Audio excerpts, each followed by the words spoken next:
2026 special call meeting of the Rockdale County Planning Commission to order. Please rise for the invocation.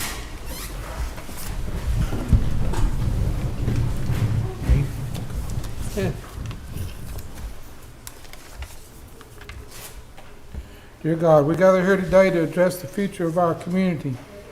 We ask for your guidance, patience, and clarity as we deliberate on the Unified Development Ordinance.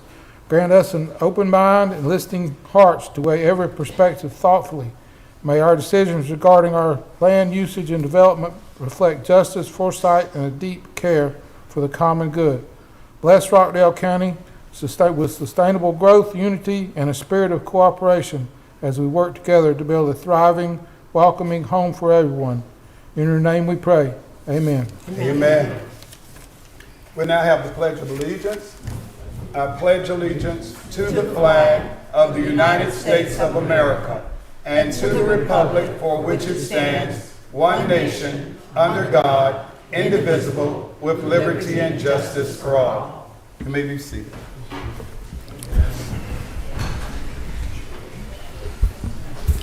Okay, we'll now have the roll call to determine quorum. John Lee Peterson Jr., I'm present. Melissa Yancey. Present. Ernestine Stovall Goolsby. Angela Ingram. Present. Danny Foster. Here. Okay, we do have quorum, so we're going to go ahead and proceed with the meeting. Next, we'll have the approval of the minutes on the agenda, approval for the agenda. Do I have a motion to approve the agenda? Mr. Chairman, I move that we approve the agenda as presented. Second. Okay. All in favor, vote by saying aye. Aye. All opposed, nay. The motion carries and the approval of the minutes. Okay. So next we'll have the public hearing rules.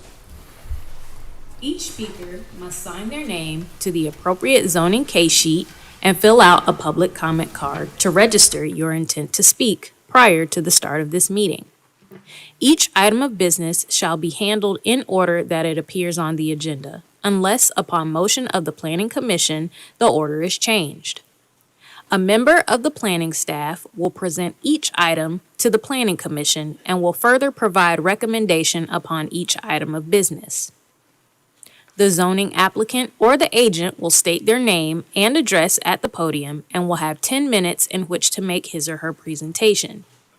Any portion of their 10 minutes may be reserved for rebuttal following the opposition to the application. After the applicant's presentation, all registered speakers who wish to speak in favor of the application will then be heard. Prior to speaking upon the item, each registered speaker will state their name and address at the podium. They will also be limited to a total of 10 minutes. Once the applicant has made his or her presentation and the speakers in favor of the application have been heard, the secretary will then call upon the registered speakers in opposition of the application. The opposition shall likewise be limited to a total of 10 minutes. Once the public hearing portion is closed, no other speakers will be heard. As a reminder, speakers are to address the Planning Commission, not the applicant or the audience, and are expected to conduct themselves in an appropriate manner. The use of abusive or profane language shall not be allowed. No debate or argument between speakers shall be permitted. After all public comments have been heard, the Planning Commission may elect to hold general discussion. The Planning Commission will vote upon a recommendation that will continue forward to the Rockdale County Board of Commissioners public hearings.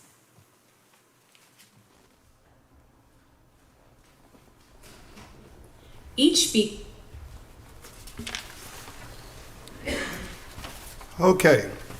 So the next we have no unfinished business, so we'll move to the item on the agenda, item R1.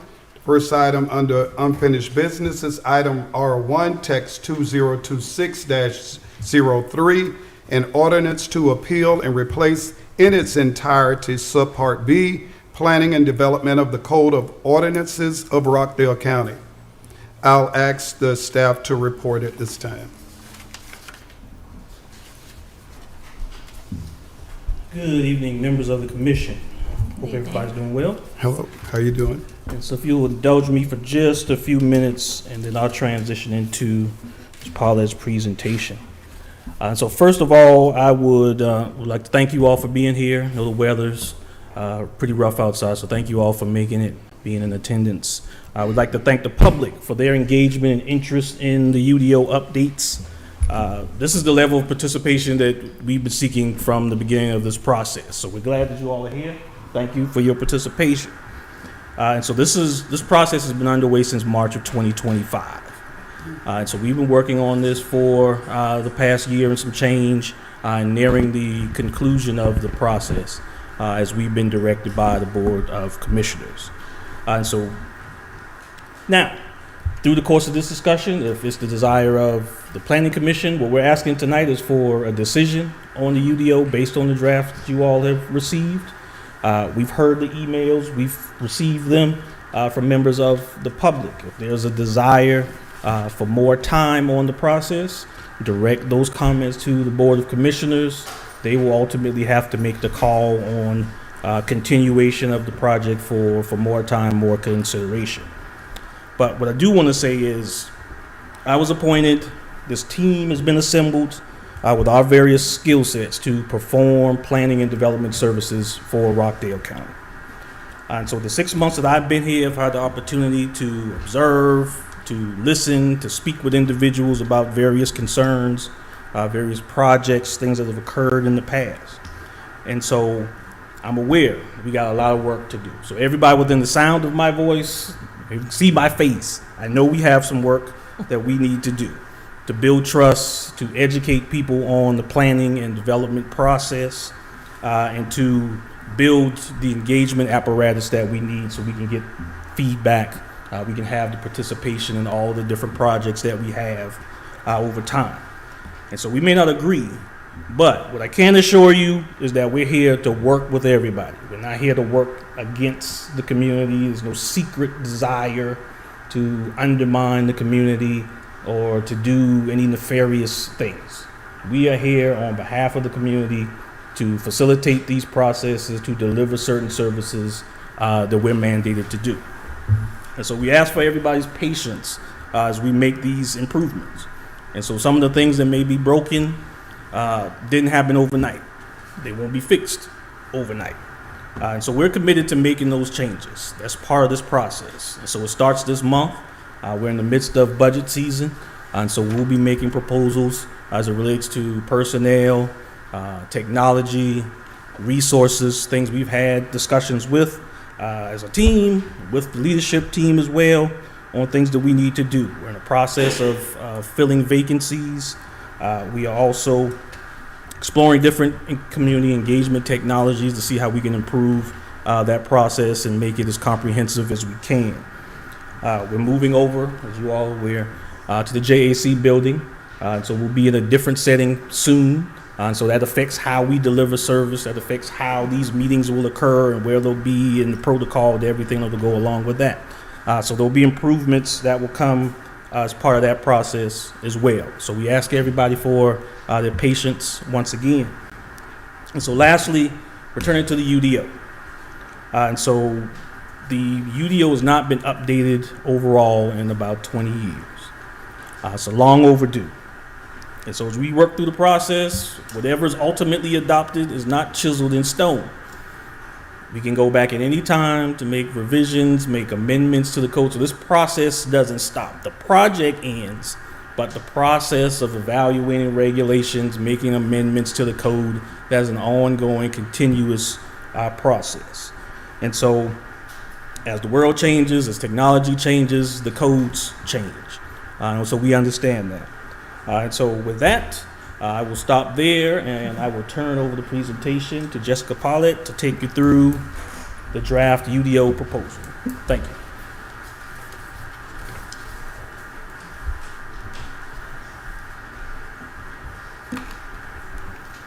Good evening, Commissioners. Jessica Paulette, Project Manager with Planning and Development. Thank you all again for being here tonight in this messy weather. So we will start tonight by going over our UDO survey results. So just a couple of weeks ago, we put out a final survey for the UDO, and we received 69 survey respondents. And from those responses, we talked about housing size standards, so that was strongly supported in the survey. So the tiny home size from 200 to 600 square foot, cottage homes from 800 to 1,000 square foot, and then your traditional single-family homes starting at 1,000 square foot and also 1,200 square foot if you're on septic. Architectural design, that was a split response, so about 30, I believe it was 30%, 40% thought that they were appropriate, and 30% thought that they went too far. So in response to that, we did reduce the brick or stone front facade requirement to 25% rather than the 40% that we originally proposed. It's kind of meet in the middle, so we still have that brick look, and the brick will still be required for 25% on rear and side facades as well. So the entire home would be 25% brick on each side. We also asked about accessory dwelling units, and the community strongly support those with a minimum lot size of 30,000 square foot and the maximum ADU size of 1,000 square foot or 50% of your principal structure, whichever is less. So the max in ADU will be 1,000 square foot. And that would only be appropriate if you have a 2,000 square foot home. So that would be the 50% or less. The home occupation standards, we also asked about those, and majority of the folks thought that those were appropriate. So we, just some highlights from that home occupation standards. Folks may not have outdoor storage or displays if they have a home occupation. There's a limited number of non-resident employees, and that's just one. You may not include auto repair or store heavy equipment on your property if you have a home occupation. So the community was in support of those standards. Okay, so as we moved from our May 1st, 2026 draft to this June 12th, 2026 draft, I'm going to highlight some of the changes that happened, and we also, all of you have a change matrix, and that identifies all the changes that were made in each article and section of the entire UDO. This process from May to June was more technical, formatting, administrative. We didn't make a lot of major changes other than to the use table and to the districts. We did remove the Monastery Village district that we were proposing. Staff needs more time to assess this district and the boundaries. So when it was presented to us by the consultants, when we first started thinking about the districts, the Monastery Village was kind of left a little light, and we want to put more boundaries on that and restrictions and really focus it on that southern part of the county and around the monastery. And it wasn't speaking to that in this proposed draft. So we've reserved a section for MV, and staff will come back to make regulations for that and boundaries, and we'll present that as a text amendment later on.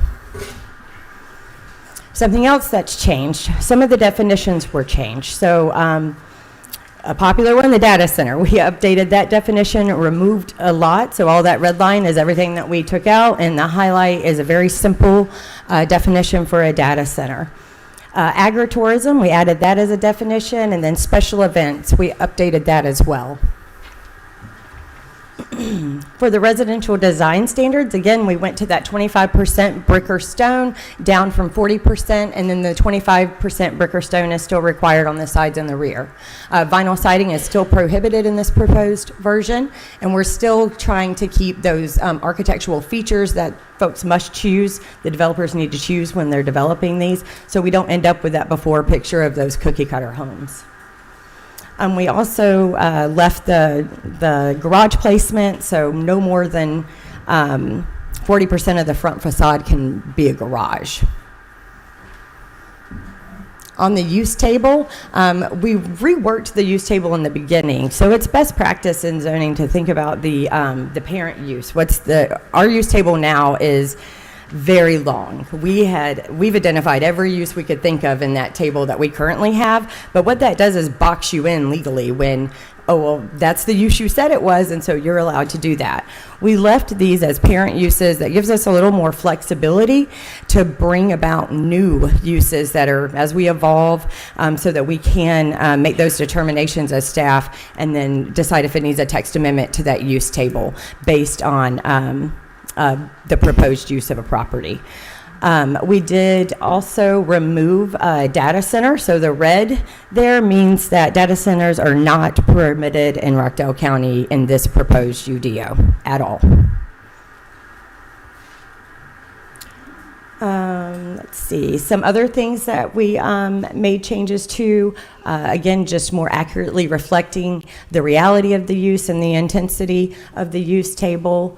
We also updated some of the standards for chickens. So we dropped from 3 acres to 1 acre. So you may have chickens on 1 acre of property in R1 or AR and WP in R. So those districts will be allowed to have chickens. So the data management and processing updates. Like I said, we updated that definition. We removed it as permitted use, and we updated the supplemental standards. You'll see it all red. We took out the supplemental standards completely. So now that the use is not on the table and it does not have standards, it is not permitted in the future on this proposed. Staff is still in talks with leadership and doing research on proposed micro data center and co-location regulations. And so micro data is much, much different than a hyperscale data center. It's like a closet in an office building. So they cannot, it wouldn't be a substation. They can only pull like up to the max 400 kilowatts of power from the commercial building itself. The cooling system is much different, so it's not using water.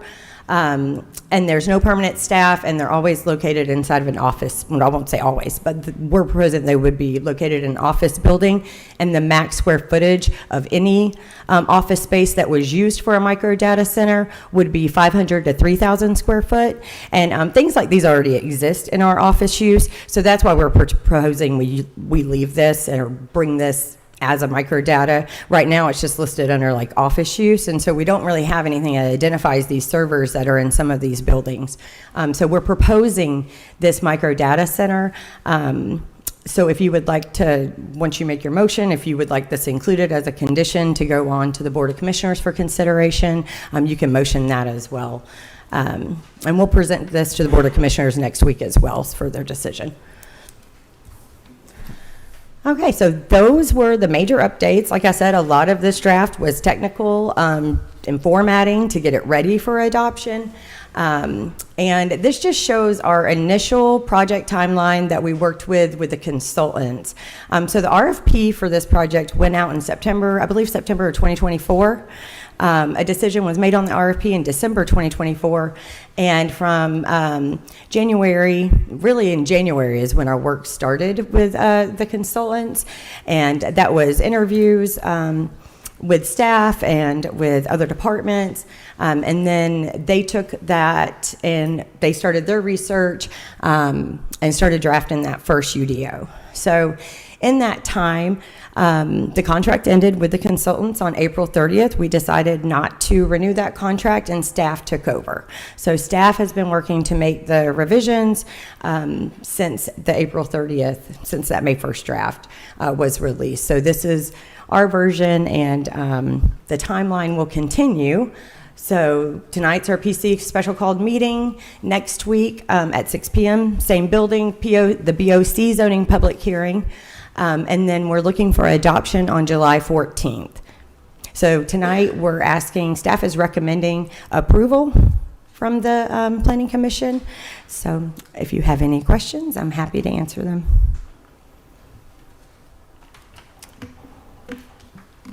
The micro, we don't have to vote on that tonight. You don't have to. If you want it to be considered as a condition, you can. But like I said, we're also going to speak to the BOC next week and bring it before them.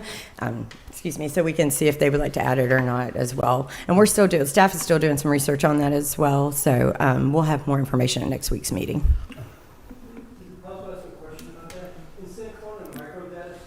Excuse I'm- me. You'll have to wait for public comment. Yes, thank you. One more question too, on the micro center, they only have one rack in the closet. Is there opportunity to have more than 2 or 3 in there? Yeah, so So is there a generally it could be like in that square footage up to that could be 5 to 20 racks. So we can limit that more, we could expand that more. It seems from all the research we're doing on micro data center, which is a ton of research on data centers. I'll tell you what, I know more about data centers than I want to know at this point. But for the micro, it is, for that square footage, the max would be 20 in that room, so. And can you repeat the square footage one more time, please? Let's go back to that slide, so I don't want to, there we go. So we are proposing a dedicated room of 500 to 3,000 square foot. So 3,000 square foot would be the max.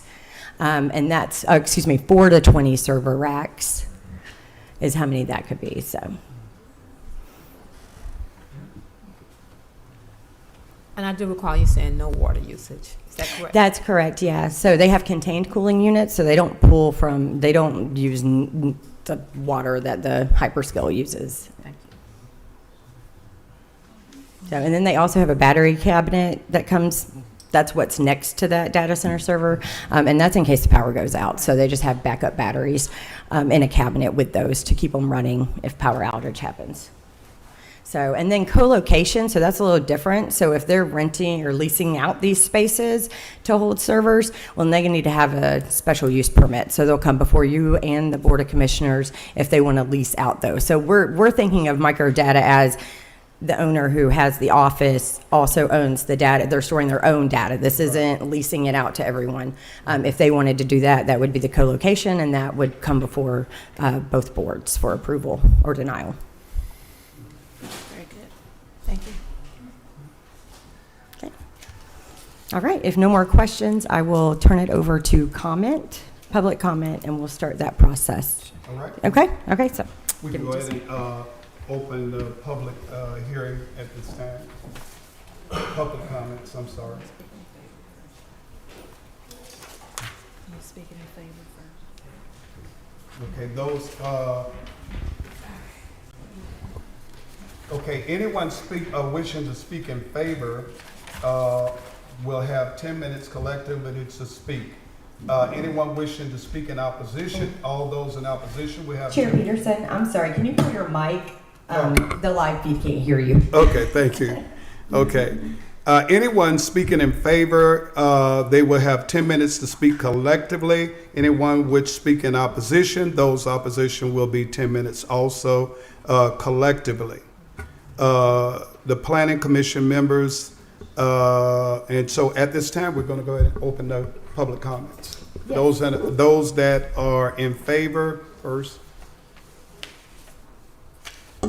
So we have some that did not, some folks who signed up to speak who don't oppose or support. So what we're going to do, since we have quite a few, we're going to combine the 10 minutes for opposition and favor. So we'll do a total of 20 minutes if that's okay with the board. Since we have one person in favor, but then a little stack here who is not in favor or in opposition. Okay. So I guess to give everyone a moment to speak, we could do 20 minutes if that's okay? That's fine. Okay. Okay. All right, so we'll start with the in favor, and so that's Mr. George Kelichek. A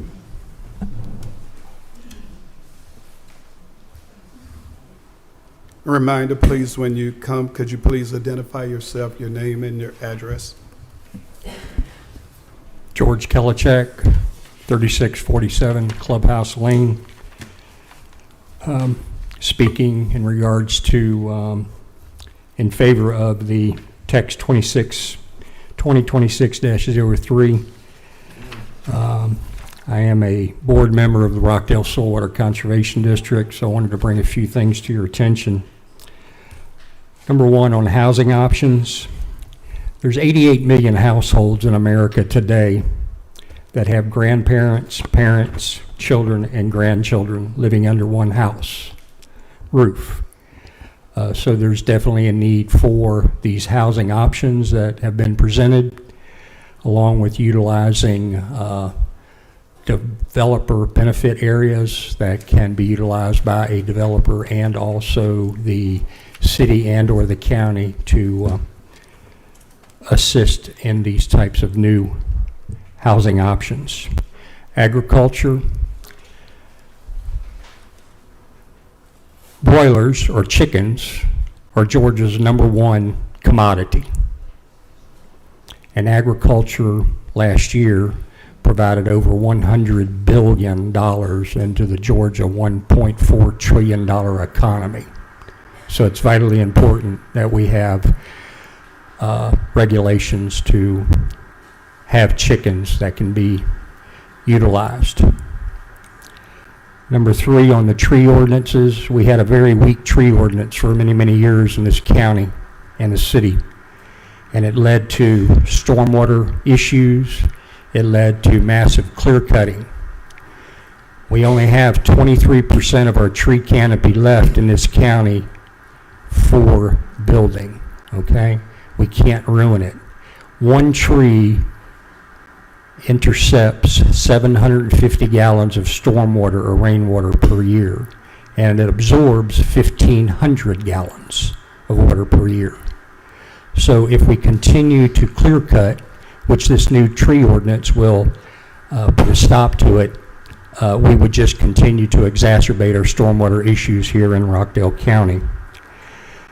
Finally, I want to appreciate the staff and Mrs. Lee Clark, who is the community forester and attorney with the Georgia Forestry Commission, who helped us develop this new tree ordinance and mature tree preservation program. Thank you very much. Thank you. Next, we have Eartha Levy.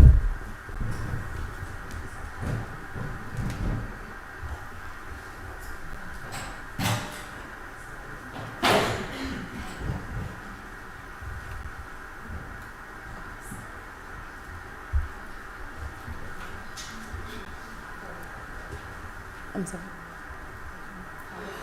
Oh, we can't do a PowerPoint during Well, public comment. I'm sorry. Fine, thank you. So basically, my name is Eartha Levy. I reside at 1602 Ellington Road Southeast. I have been a lifelong resident here, 25 years. I raised all my kids there. And what brought me to this meeting was I found out through issues with home occupancy that those were also being modified in the UDO. So I had some suggestions that I wanted to share with you guys. So if you could pass it forward. I looked at some of the counties that we have, our 5 neighboring counties, and they do consider different types of home occupation. I already noticed that Rockdale County was considering modifying provisions for home daycares and adult daycare centers. However, those for people with occupations that require customers to visit, the language is ambiguous. It's a little confusing. The current UDO states that on one page 1 states that you can have up to 2 people visit your location at a time, but the affidavit that we're required to sign says that you're not going to have anyone visit your business. So that's a little ambiguous. Other counties have a little bit more, and I have information to share with you guys. I was going to put it on PowerPoint. I'm not sure if it's appropriate to actually show the paper that I did for you guys. It's a modification of the how the current counties that surround us have their provisions for home-based businesses. So thank you for this time, and I hope you would give some consideration. Thank you. Thank you. Thank you. Okay, next we have LaVonda Clarendon.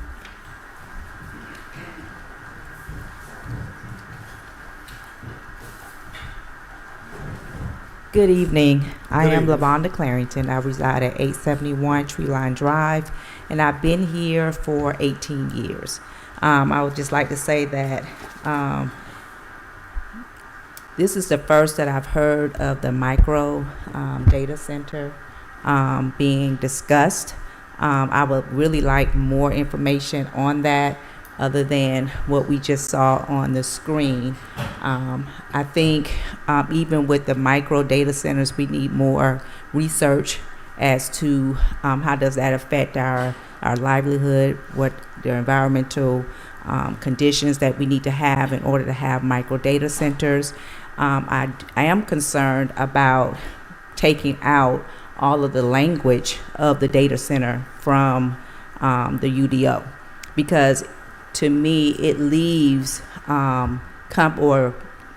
businesses to come in and propose a data center without having any